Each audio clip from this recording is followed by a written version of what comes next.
And I think we can move to our next speaker, who is David Bodoff. So David is a professor at the University of Haifa in Israel. A very interesting profile because it works both at the technical level. He's in a school of business, so he brings a very interesting perspective. And he's going to talking about something very interesting, which is really even what are the skills that we need in order to play ethically in an artificial intelligence fair, in particular for what concerns the collaboration between technology people and social sciences. So, David, thank you very much for accepting our invitation, and the floor is all yours. So thank you very much. It's actually an honor, and you know, I don't really attend a lot of big intergalactic collaborations normally, but it's clear to me that this is a topic. Holy smokes! I'm still distracted by Adam's presentation. I hope to eventually make my way around to be able to focus. There is a first-class intellectual challenge here. There's a first-class problem and needs the intergalactic collaboration. So I'm especially, it's a privilege to be a part of this. I think my talk, would like to think it will complement Adam's. A little bit on me drilling down. There's so much I'm not going to be talking about that was covered. Oh, I love the mapping from the kinds of bias to the stage of the engineering stages. That's fantastic. I'm still in Adam's talk. Forgive me. I'll work through it soon. I'll be drilling in on some parts of that Adam mentioned, and I'll try to refer back to his talk so that we don't all get confused, especially me. But there'll be so much I'm not talking about. So you'll see in a moment where I'm drilling in. And I really am trying to emphasize the connection and the fertilization between my social science mentality and my computer science mentality. And I think many of you are from those two worlds. I'm not an expert in ethics by any stretch of the imagination, but I thought I accepted the invitation because I thought I could probably speak those two languages. And I get that there's a lot of interdisciplinary types here. So I think we can do something. So I hope to contribute something. Rather than starting with definitions or kinds, oh, geez, that up front, there's 30 papers on kinds of bias, another 20 papers on sources of bias. And I like the way Adam finessed it, neither kinds of bias nor sources of bias, but where do biases come from, which is, it's kind of like sources, but it's a little bit like kinds. So my head's exploding, but I'm gonna go with examples. And I'm particularly gonna highlight the classic example that we probably think of, right? Where a decision maker tends to say yes for women or no for women or yes for older people, right? That's the kind. There's other kinds of biases. I won't read them off the slide. I'll mention them more later, but I want to start with this classic kind of bias, if you want to call it that. And I do call it, thank you, Adam, for saying we normally have a word before the word bias. I'm going to call this one prejudice bias, where a machine or a human tends to say yes or no for people of a protected group of people with a certain feature. That's the bias I'm going to be talking about. Oh, did I skip on? I had a sort of agenda slide and it got disrupted. Okay, what is the definition of this, a social sciencey kind of definition of this particular kind of bias, what I'm calling prejudice bias? A biased decision is one that is based on preconceived notions and not on impartial evaluation of the facts. So I broke it down into two elements to try to make it concrete and measurable. There's a bias if, one, the decision really was based on a fact or a certain feature that we're worried about. And B, now this part is a little bit more amorphous, that the decision was based on prejudice about that feature, not on actual facts about that feature. So the first step is just to establish that it really is true that there's a tendency in the case of women, right, to say no or yes. And second, in order to call that a prejudice bias, it has to be that linkage between that characteristic and the decision is not based on actual facts. These are the two elements. Mapping it back to Adam's talk, he was kind enough to send me his slides last night because I knew we would both be talking about what bias is. The prejudice part that I'm talking about, the second stage in my definition that I copied from Campolo, the fact that, okay, you've established that the decision is made, a systematic decision to say yes or no for women or etc. But okay, the second part, the part that says that that tendency is from a prejudice, this sort of maps to the kind of cognitive bias that was in that slide of Adams, as opposed to data bias, we'll talk about later, cognitive bias, right? That's the thing we're talking about here, which could come from various kinds of ways that we tend to think that are sort of not rational.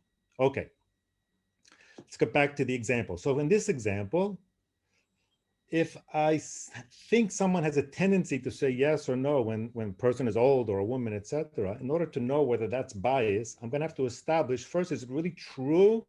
I have to measure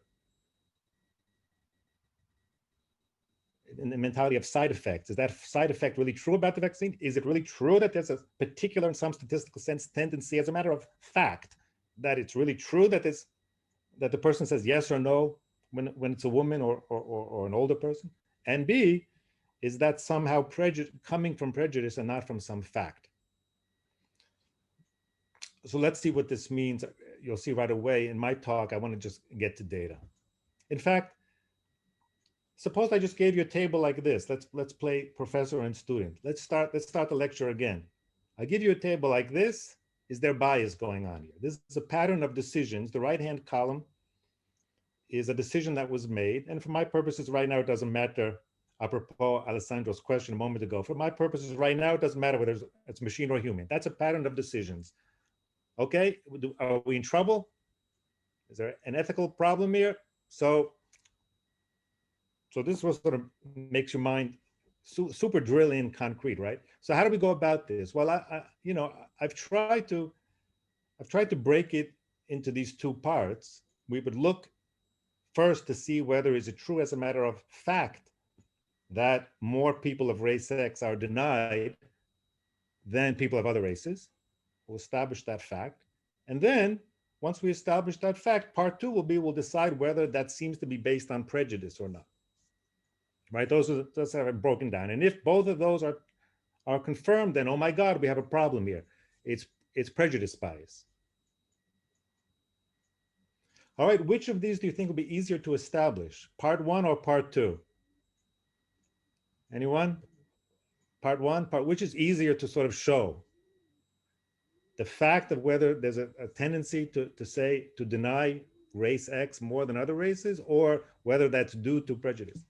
I think probably most people say, oh, part one, that's just a matter of, that'll be easy. And part two will be a little bit flustered. Yeah, but it turns out that part one is not so easy either, for another reason that Adam mentioned. Adam mentioned everything I say, Adam mentioned, but I'm just trying to have a different angle on it. So look, we've showed it. Race X, only 1/3 of the people were approved. For the other races, it's 4 out of 6. There's 10 records here, right? So haven't I shown part one at least? Forget part two. Haven't I shown part one that that's a higher rate of the? Well, yeah, but it might be because of a factor that correlates with the race. How do I know that it's because of race? Now, that's not to say that we have no more ethical issues if it is. This is called redlining, right? That's not to say that we don't still have an ethical issue. It's just to say that this is unbelievably not easy. I mean, this is the easiest of the easy. I gave you the easiest kind of bias, that one particular kind called prejudice bias, the classic one we think about. I broke it down into 2 steps, the first of which is as clean as it can possibly be as a matter of sort of factual sort of fractions. And I still don't know what I have here.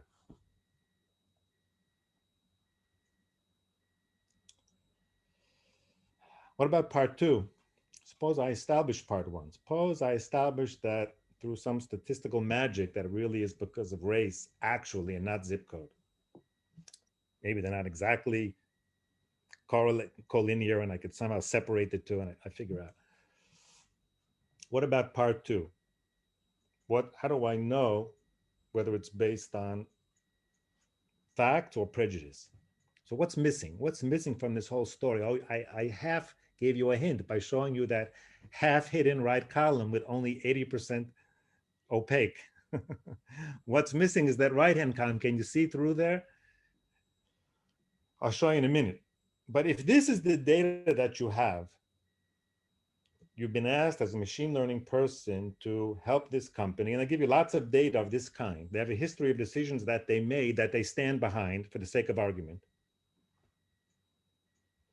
And now, and apropos again, Alessandro's question, for whatever reason, now that we're doing it, implementing it in machine learning, suddenly the question arises, oh, it's ethical considerations. Basically, the answer is because humanity has no choice but to somehow live with human biases because that's how the world is running already. But with machine learning, the world has the idea that maybe we can we have a chance to sort of check that before we go there. So this is sort of a framework that I want to think about. These are the two criteria that I mentioned. And on the sort of x-axis, left to right, is sort of step one, which is there a decision, a pattern of decisions that's being made based on that attribute? Okay, so on the left side, it's clear that I compare the fractions, and yes, women are more like. On the right side, it's less clear. Why? Because, well, it's not because you were a woman, it's because you had less continuous years at a job. And the reason for that is because it falls upon you to take care of the kids. But so never mind. I say it's not that it's not an ethical issue, but left to right means it's clear from the data that the rate of approval or denial, right? On the left side, it's clear that there's a higher rate of denial for the women in this case. On the right side, it's a little bit fuzzy because they can always blame, it's not that, it's the number of years that you, right, that you continuously worked in this position. Now on the y-axis on the left side, it's that second step where let's assume it's true, I proved it. There's a higher rate of denial for women. Okay, but is that because of prejudice or because of something real? Now, at this point in the data, in this data, you have no basis for knowing that. There's something missing from this data. What's missing is that thing on the right side. And so if we go back to it, let's show you, here's the big reveal. Now here's where the uncomfortable conversations start. Okay, so until now, we didn't have this right-hand side data. All we had was a pattern of human decisions. And we want to implement it in machine learning. So the question arises, well, will the machine be biased? Well, let's assume for the sake of argument that the machine will be able to learn what the human did. That right away dispenses with some of the kinds of bias that Adam talked about. So we basically have a question whether the pattern of decisions is biased or not, and we really couldn't get very far. Now that, suppose I have this data now. This data adds the truth, the uncomfortable truth.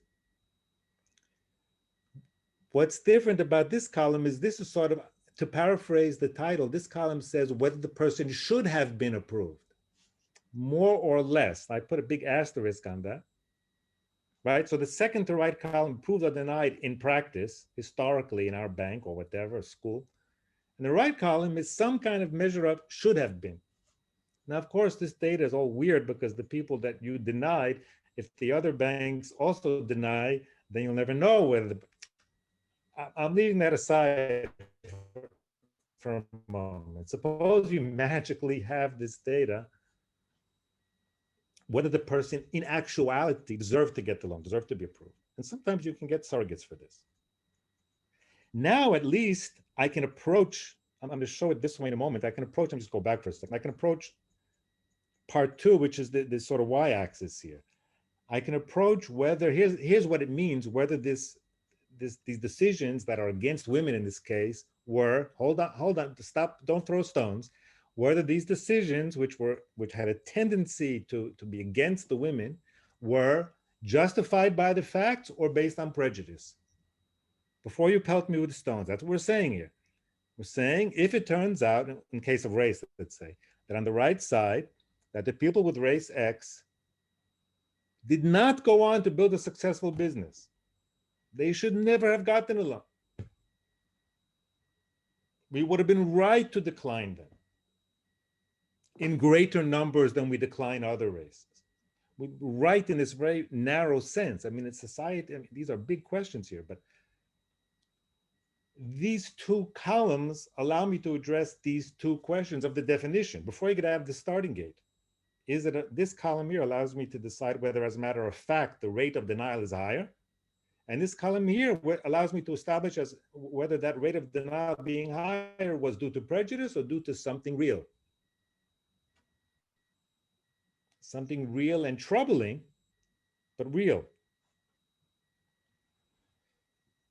So if viewed not in terms of data, which I really like to get into data, because I say again, imagine that you get your degree in machine learning, you're thrown in and you want to do right, and you're given data like this with the right column or without the right column, and you want to do right, and you want to make sure there's no bias. So I like the brass tacks of it. But viewing it pictorially, this on the left side, we have our predictors features. And the right side, we have sort of two kind of outcome variables. What the human decided, which we could learn to copy. And something about the truth, like whether this person should have been approved. Something like that, whether the person was in fact a good candidate for a loan or not. This is the data. Imagine that we even have this data. Now I'm saying if we don't have this right-hand thing, we're a little bit lost. Even if we have this right-hand thing in some academic, weird, magical situation, we still have an awful lot of confusion and work to do, but I'm here to work it through with you, right? I want to work through what would we do if we had this data. If our goal is to be good and see bias and obviate bias, you know, let's suppose for simplicity's sake, we have this perfect data. I want to just elaborate with you a little bit what options we have now if we were to have this data. And is it worth, maybe it's worth investing to get, you know, the data besides the thing on the right, you probably have pretty easily historical records of what your company did before machine learning got invented, right? The question is, what do you get from having this additional column on the right?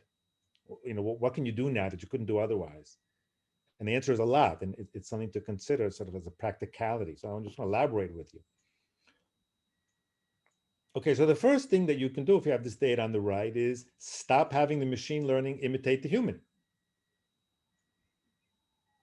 Right? Instead, just directly train the machine learning to learn who really should get a loan, not who our loan officers that historically would give a loan to.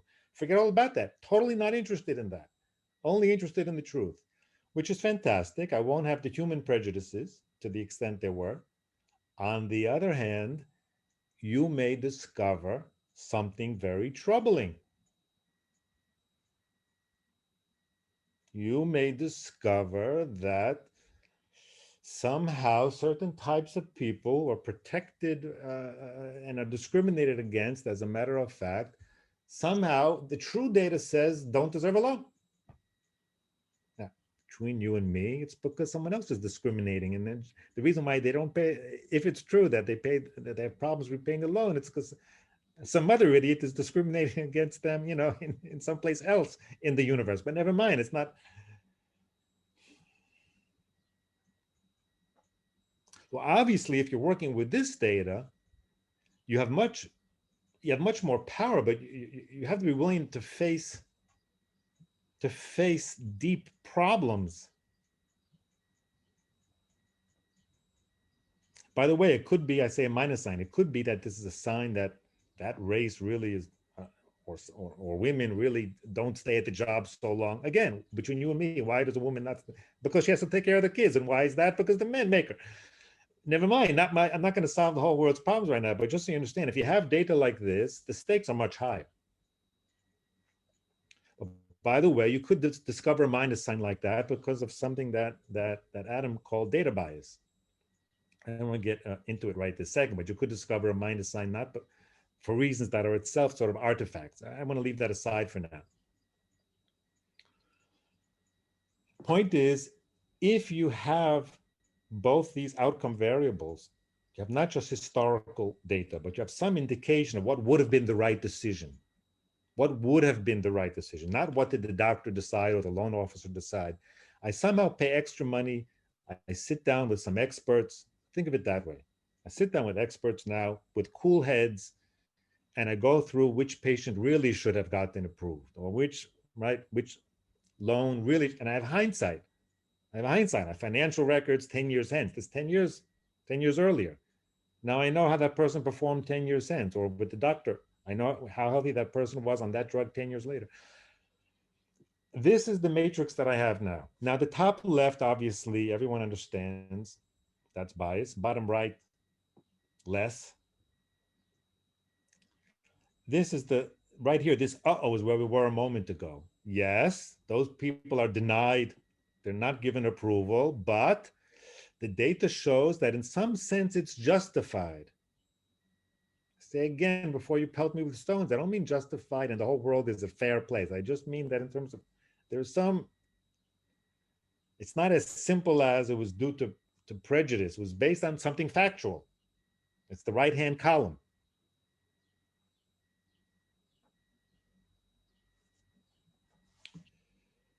It's very typical that to be in the middle area here, to not have that gold standard data. And what I want to say is we're in very fuzzy territory at any given moment to know whether there's bias going on here, even of this very particular kind that I'm talking about, prejudice bias. Are certain types of people with a certain feature, get approved less? On both dimensions, if I don't have that ground truth data, I'm in the middle row. So then there's some things I'll never know if it's due to prejudice or due to something else, or maybe due to facts. And plus, many times there's covariates that could make the situation a little bit murky. What I want to say is, when you graduate, or I guess we're past that. If you can imagine a new data scientist who wants to do good and is looking for these issues in data as he's implementing a machine learning algorithm for starters, as a baseline to replace some human, he's not going to get very far. He's going to be unsure on every detail whether what we have before us is bias. And not because there's 20 different definitions. I'm going forward with one definition. I mean, there's tons of definitions. I chose one and I can barely move forward. I don't know. And I broke it down very nicely. I took the definition from Campolo, I broke it down into 2 clean steps, and I gave myself some toy data. That's the simplest thing in the world. And I don't know whether there's bias here or not. There's some kind of yellow. I go back to the original thing. I mean, my original just general feeling in this area is that there's a first-class major intellectual challenge going on here. And I'm like in the teeniest little detail of nothing, whereas, Adam laid out before us, a very large canvas of issues and topics. And I can't get out of the starting gate. That's sort of how I feel with this topic. But by the way, what I said was a moment ago was the first thing we can do with data of this kind. Let me just go back. I said we can forget the human. Let's just go ahead, if we have special data, whether this person deserved a loan, right? Or deserved that drug or whatever it is. I say forget humans. But if I have this 2 data, I can do something else. In conjunction, I can use the combination of those 2 columns to figure out now for the first time whether there's bias. Now, this is something I want to put out there. I would say if I lost you by now, try to get back on the train now. We're doing something new now. This is a definition of bias that I like very much, that you can measure and quantify without racking your brains or feeling lost if you have both of these kinds of data. Remember, I said earlier that it's often difficult to know if some decision, even if it's true, even if there's a systematic tendency to say no to certain kinds of people, I don't know really if that's because of that or some kind of correlated variable. I don't know if it's due to prejudice or something else. If I have both these kinds of data, there's a very nice definition of bias that allows me to cross-reference. And here's what it is. In this new definition, pictorially, what it means is that the connection between my approval rate and the truth is independent of that trait. I'm going to give you an example in a second with data. I say again, I know what the tendency of decision is. I know what the truth is.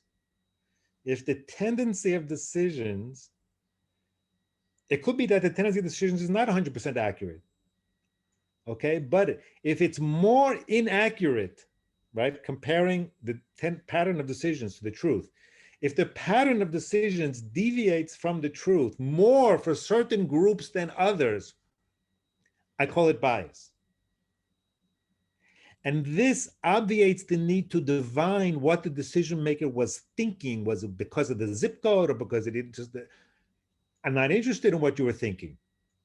It's not, it doesn't require a model of mind here. The problem of correlated variables, you know, the redlining problem, the zip code problem goes away. I say again the definition. You're allowed to sometimes make mistakes, but I know what the pattern of decisions you make is. I know what the pattern retrospectively should have been. And you're allowed to not be one-to-one. But if you're systematically deviate from the right decision more often for some people than others, then I smell a rat and I can quantify it. So in terms of data, among the race X applicants in this particular data example, 50% of the time, the person was denied, but should have gotten a loan. Those 50% of the time I denied, so it's right here. Half the time, sorry, down here. Half the time I denied someone who should have gotten a loan. Half the time I denied people of race X from a loan when they should have gotten it. I'm too skeptical. But look at the green. Other races, also, half the time that I deny, it's people that should have gotten a loan. I'm generally a little bit too tight, erring on the side of not giving loans. Equally for race X and other races. I am no more tight and skeptical and a little bit hesitant to give a loan. I'm no more for race X than other races. Then I'm good.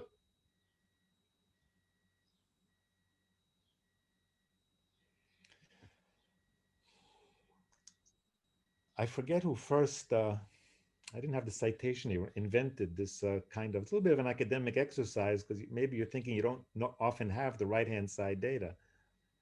But I still like it. I like it as a means of an invitation to researchers when we're stuck in the conversation thinking that we need to divine people's intentions. If that's going to be us, there's ways around that. There's formal mathematical ways around. The problem is not necessarily, doesn't require us to be pure or to test who's being pure in their thinking in order to stop or address or recognize bias.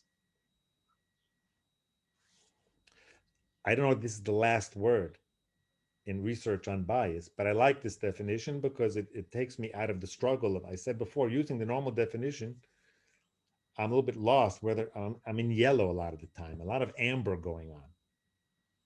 And here it's just black and white. Either these ratios are the same or they're not the same.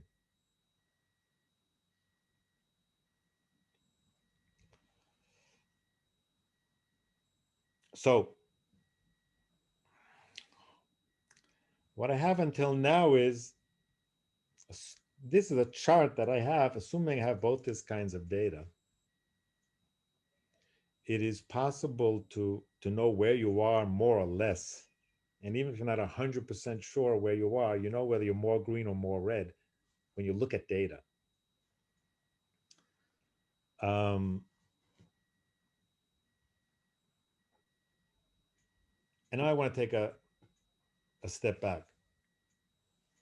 Until now, I said all this was this equal, whether it's a machine or a person. The question of bias, my talk until here was independent of whether it's a person or a machine. And I hope there's something that has been added that's concrete, that allows us to know, to get our bearings when we look at a table of data, to first of all know that if you feel stuck when you get a table of data, you don't know how to begin approaching whether there's bias here, you break it down and you can get somewhere. You can get somewhere. But that was independent of whether it's people or machines. I now just want to take a little bit different comment, which is, okay, let's now differentiate if it's people or machines. And there are sort of pros and cons. There's going to be two slides. The first slide is, what if I'm just using the data to imitate people? Simple case. My machine learning is not trying to do the truth. It's just trying to learn to imitate people. Let's assume I can. I don't have problems with data that will cause me to not learn correctly. Let's assume I can imitate the person. Right? So I left aside a bunch of slides that Adam raised about sometimes you can't. Suppose I can learn to duplicate the person. Are there ethical implications? Are we any worse off? And what I said until now is, you may not be clear how much bias there is in the human pattern. But okay, I'm leaving that aside. Are we sort of in principle worse off or better off now that I do it with computers? Now, this is sort of softer questions, but I think there's sort of pros and cons. These are the ones that I came up with, and I'm sure you can come up with others. I guess you can read for yourself. To me, the scale and scope, we all understand that these kind of decisions will be made everywhere, on every single thing. They already are. And the moral responsibility is less clear. Right? You have that whole topic of who's responsible. Well, the person that supplied the data, the person that tagged the data, the person that built the model, the person that who's responsible for the decisions, the person that sold the software, et cetera. On the other hand, we're in a little bit better situation because the factors are explicit in the machine learning model. They're not inside someone's head. And you can use statistics to try to separate, to the extent you feel you need to, whether it's the zip code or the size of the shoe or the race. Sometimes you get lucky if you're good in statistics and you can separate the two. So we can use the formalisms of math to get some better insight into what's going on and what the real reason is for the decisions. I just demonstrate this just for a moment in a slide. What I'm referring to here is sort of social sciencey use of statistics, whether it's sort of path modeling type stuff that, right? And this kind of statistics diagram that we use, the statistical analysis will know that, okay, race is somehow correlated with zip code and income, right? And sometimes you get lucky and the math allows you to distinguish what really the causal feature is and isn't. If there's just enough separation between them. So just parenthetically, I saw Professor Shmueli was in the audience. A normal machine learning person will not know these kind of statistics, right? Because this issue here, it won't affect your ability to predict anything at all. It's just, if you want to know, was it because of this factor or was it because of the other factor? Was it actually because of race or was it just because of the zip code or was it actually was something else?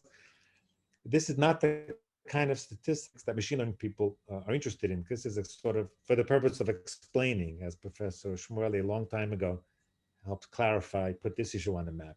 Machine learning people are not so clever in their ability to, usually, to run these kind of models whose purpose is to figure out what really was the causal factor. Because that's not their job. Their job is to make a prediction. Should I, approve or reject? But social scientists, those of you who among the graduate students who are studying machine learning math, you should not think that there's no need to do the old style statistical sort of hypothesis testing math. If you're interested in biases, then you want to know what really is the reason for a decision,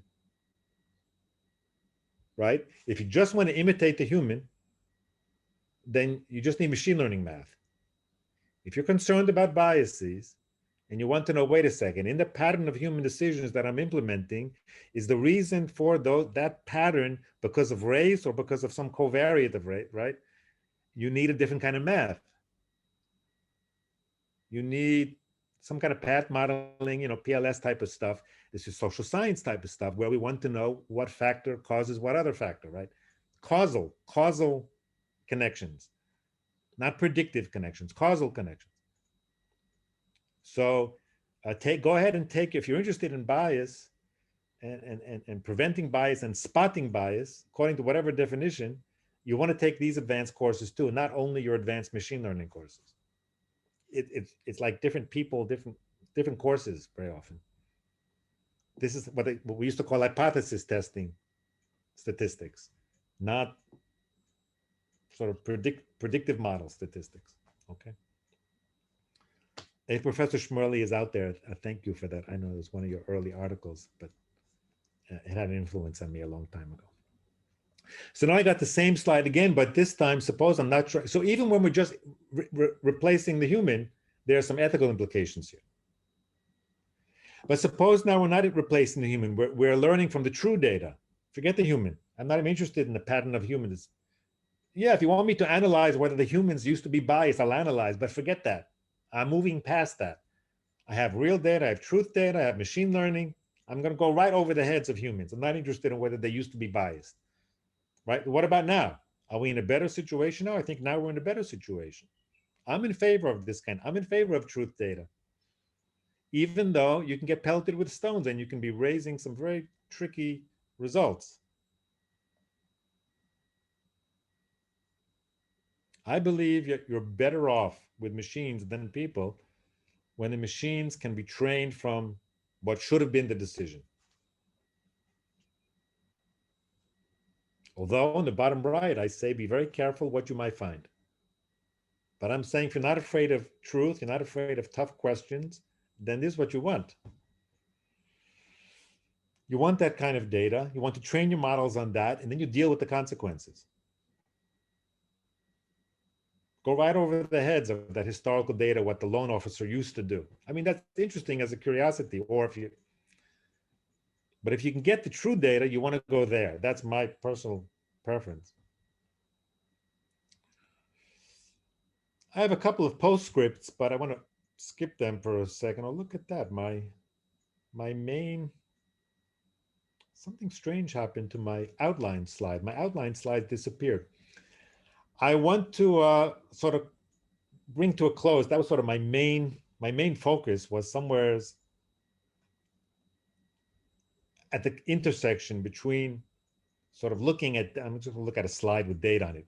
I wanted to take the classic prejudice bias, a social science definition, and look at what that meant in terms of data. This is what I wanted to accomplish here.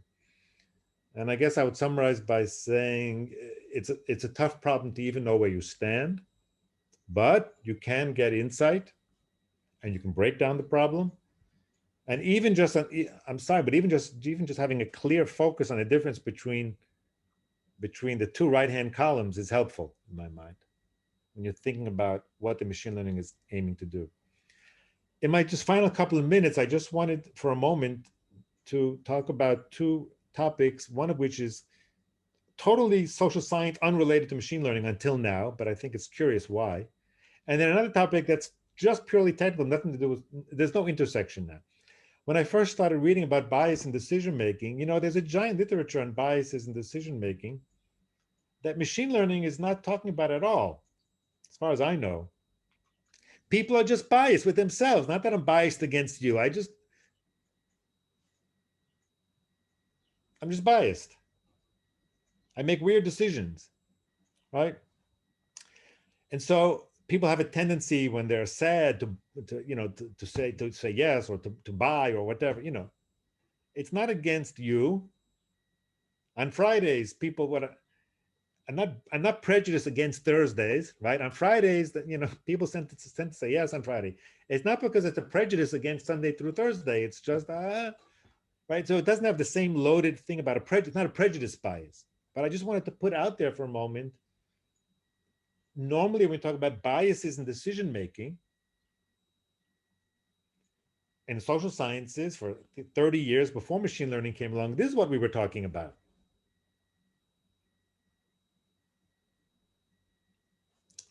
It turns out that there is an area here where there is an ethical issue. Why? There is such a thing as a company or government taking advantage of your biases with your own self to get you to act in a certain way, to get you to sign up for organ donation or what have you.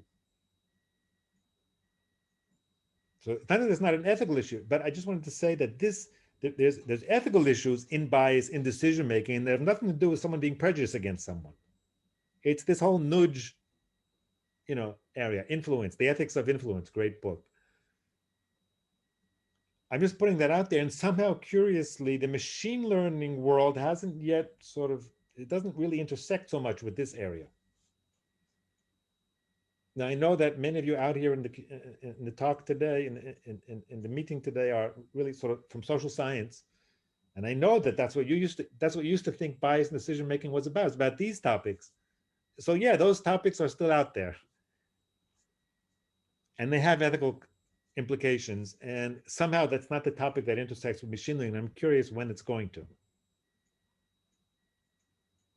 To me, this was helpful just in terms as an academic, just the landscape of biases in decision making is so monstrously huge. And it helped me just to realize, oh my goodness, because I'm interested in nudges. I do research on nudging.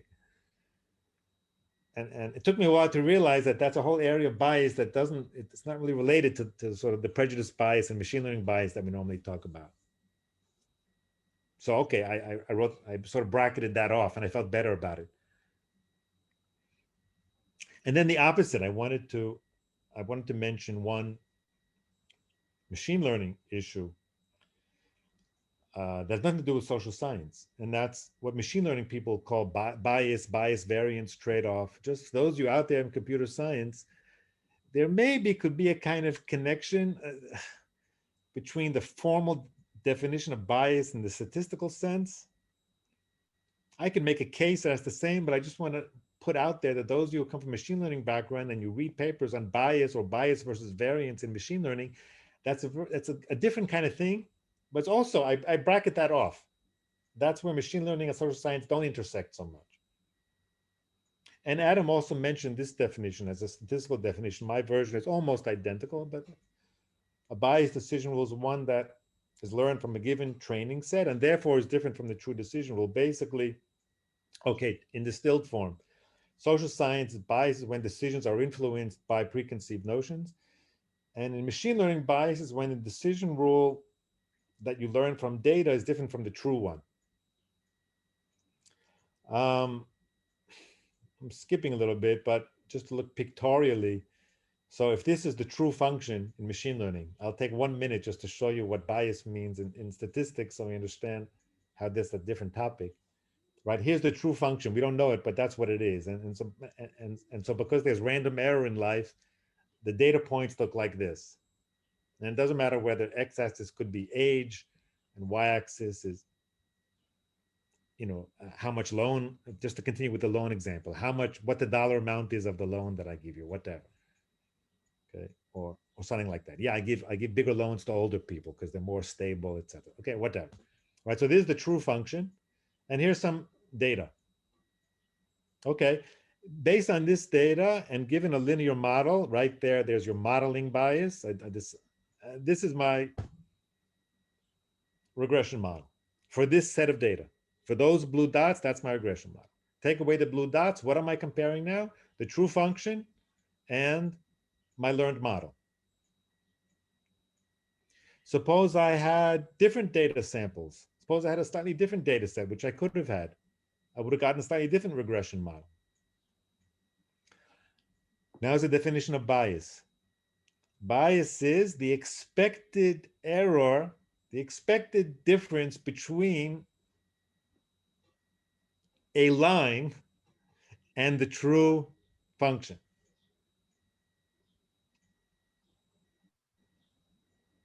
What line, what regression line I end up drawing depends on what data I happen to stumble upon.